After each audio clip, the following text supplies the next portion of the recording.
Welcome to Fresa Technologies YouTube channel. In this video, we are going to see steps to generate the job status report in Fresa application. Initially, we have to log in into Fresa application.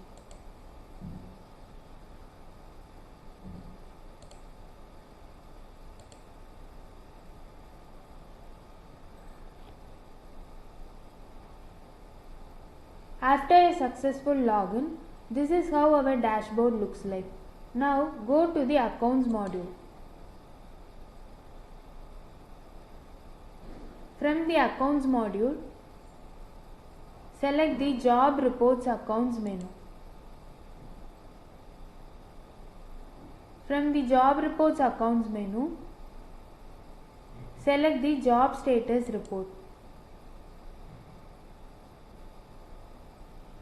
Here, enter the required details such as from date, to date,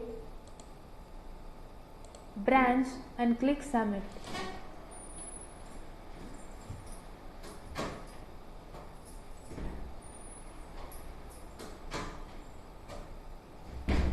On this page, for the selected branch, job-wise profitability details has been displayed on this screen.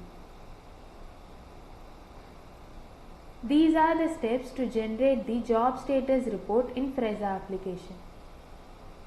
Thanks for watching.